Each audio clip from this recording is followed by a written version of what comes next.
Bismillahirrahmanirrahim. Assalamualaikum warahmatullahi taala wabarakatuh. Selamat datang ke channel CJJFX, channel yang membuat analisa untuk pegol lah.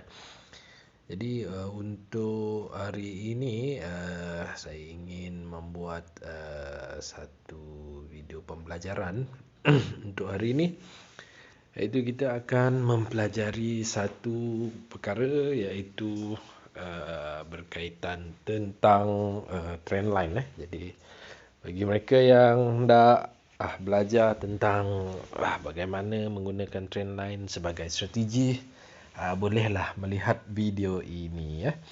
Jadi trendline adalah satu tool yang boleh kita gunakan untuk menambah kita punya keyakinan dalam buat entry lah. Biasanya trendline ni diguna untuk melihat keadaan trend semasa lah. Jadi orang akan tarik trendline untuk tengok trend untuk tengok trend. Jadi contohnya dekat sini, okey, kita gunakan trendline. Biasanya kita akan sambungkan lah.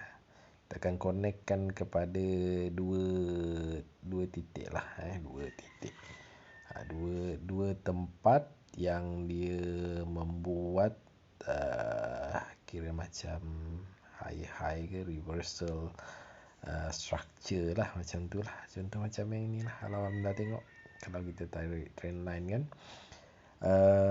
maksudnya pada kawasan ini menunjukkan bahawa trend dalam keadaan uptrend. Jadi apabila trendline ini breakout, maka ada kemungkinan trend akan berubah kepada downtrend pula. Okey. Jadi begitulah. Maksudnya kita boleh gunakan trendline ni untuk kita menentukan sesuatu trend tu lah.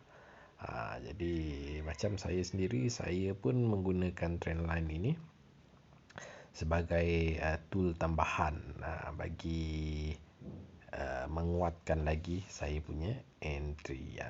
Sebab kita kan ada pepatah mengatakan bahawa trend is your friend. Jadi kita seeloknya kalau kita nak entry tu, biarlah kita entry mengikut trend. Jadi kalau dia trend uptrend tu, kita carilah buy. Kalau dia trend downtrend, maka kita carilah sell.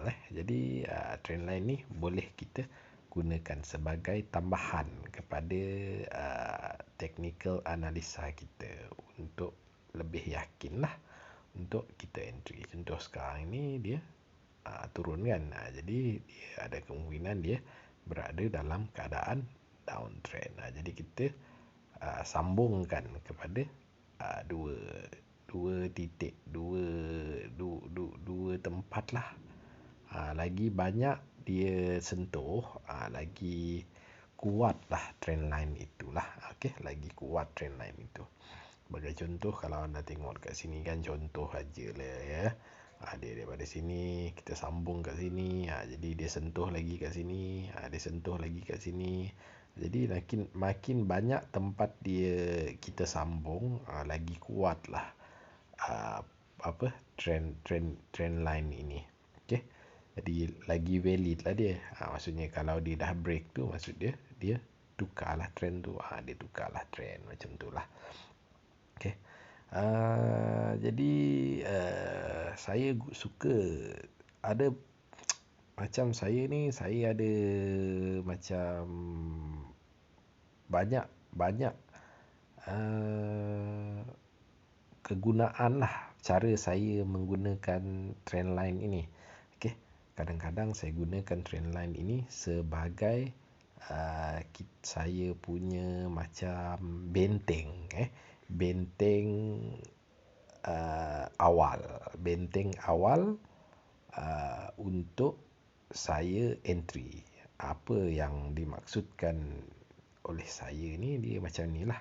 Contoh lah ya. Okey, kita tengok dia dalam keadaan menaik sebegini kan. Dia naik ni. Anda nampak kan Bitcoin ni kan, dia naik naik. Jadi katakan saya nak mengambil risiko untuk saya sell katakan. Tapi memanglah tak sesuai lah sell. Kerana apa? Sebab trend dalam keadaan menaik kan. Sebab kita diajar untuk entry mengikut trend kan. Tapi saya nak cari sell pula. Tak kisahlah saya nak cari sell, tak kisah. Sebab saya nak ambil risiko lah. Saya nak ambil risiko. Jadi apa yang saya buat, mungkinlah contoh saya entry sell kat atas ni. Kata je saya ni champion kan. Biasa ambil, saya biasa entry dekat akar pucuk. Jadi konon saya entry kat atas ni lah. Okay. Jadi apabila saya entry kat atas ni, sell contoh, saya dapat harga pucuk ni. Okay. Contoh saja Okay. Jadi bila saya entry sell kat sini, stop. Jadi saya akan tarik trend line ini. Jadi trend line ini adalah sebagai saya punya rujukan untuk hold entry sell ini, ataupun untuk saya jadi lebih yakin bahawa entry sell saya tadi betul. Jadi saya akan gunakan trend line ini sebagai syarat pertama. Contoh, syarat pertama untuk dia turun lebih jauh. Jadi apabila kita tahu kalau trend line tu breakout, dia akan meneruskan pertukaran trend akan berlaku kan. Jadi saya gunakan trend line ni sebagai syarat pertama untuk saya hold entry sell ini. Maksudnya kalau dia breakout, maka dia akan junam lebih jauh. Jadi saya selalu gunakan boleh digunakan sebagai kira macam confident kita jadi lagi tinggi lah kalau trend line ini breakout. Jadi kita tak adalah nak entry, kita tunggu, ada orang tunggu breakout dulu baru nak sell kan. Ada orang tunggu breakout dulu baru sell. Kan dah terlambat. Macam saya entry ke atas ni. Jadi kalau kita tunggu breakout kan kita entry dekat sini je kan. Jadi saya dah masuk dulu dah, banyak lagi dah untung. Dia breakout trend line lagi jauh ke bawah. Okey. Jadi saya biasa gunakan, saya pun gunakan trend line ni sebagai dengan cara sebegitulah. Dengan cara, saya harap anda semua faham lah. Okay. Dan saya juga akan cari kira macam zone yang berada di kawasan trend line ini. Sebagai contoh dekat sini kan. Okay, kita ada support kat sini. Kat H4 ni ada support kan kat sini. Okay. Kebetulan ada trend line kat sini kan. Jadi kita boleh, kalau ada orang tu mungkin dia akan tunggu dekat trend line ni, dia tunggu kat zone ni, dia buy tu dekat sini. Nampak tak? Ada orang buy kat sini. Dapat tu akar tu. Tapi dia naik sedikit saja kan. Dia naik sedikit saja, bukan rezeki dia tapi profit juga. Lepas tu dia patah balik ke bawah. Nak buat macam mana kan? Jadi saya suka juga cari dekat zone-zone. Saya suka tandakan zone-zone sebegini. Contohnya saya sell kat atas ni. Jadi saya anggap zone ini sebagai zone mambang. Mambang tanah. Kalau kat bawah ni mambang tanah lah. Jadi zone ini yang menahan harga untuk turun lebih jauh. Jadi bukan zone ini saya gunakan untuk saya entry. Zone ini saya gunakan untuk sebagai confirmation untuk saya hold sell dekat langit tadi. Maksudnya kalau price ini nak turun lebih jauh, dia kena breakout zone ini. Zone yang berada dekat trend line tadilah.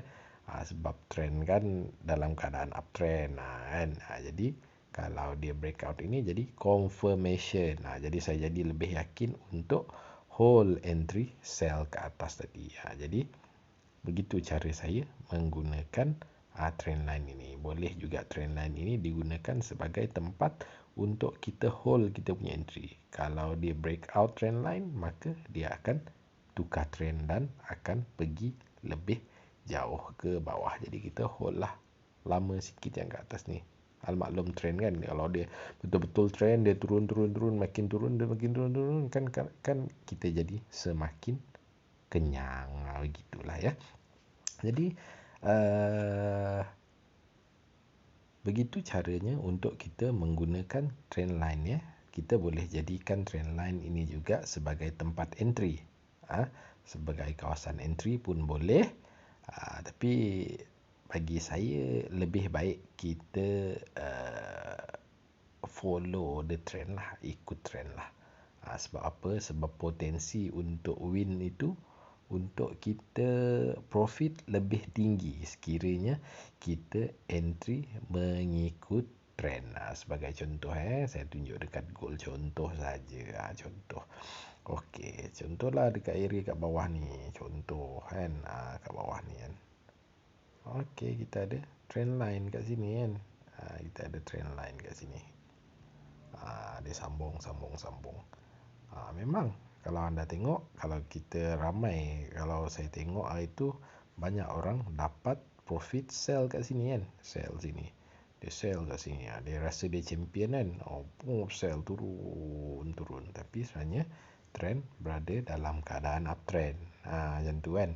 Jadi tapi orang sell ni profit lah. Profit alhamdulillah. Tapi tak boleh nak hold.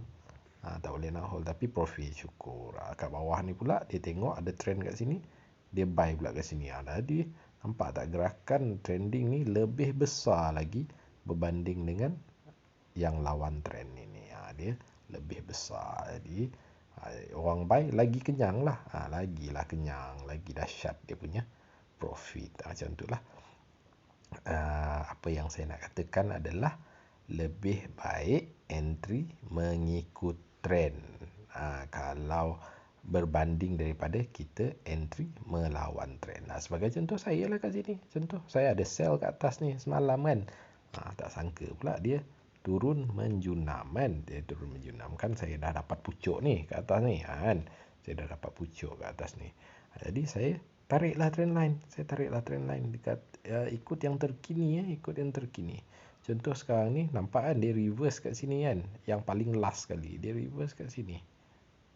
Dia reverse kat sini. Point yang terakhir sini paling last. Tu dia patah balik kan. Jadi apa yang saya perlu buat adalah saya tunggu price melepasi trend line ini nanti. Sebab dia patah balik kan. Jadi kononnya trend line ni valid lah. Buat masa ni trend line ni valid lah. Jadi saya tunggu dia melepasi trend line ini. Kalau dia breakout trend line, saya hold lah entry sell kat atas ni. Saya hold entry kat atas ni.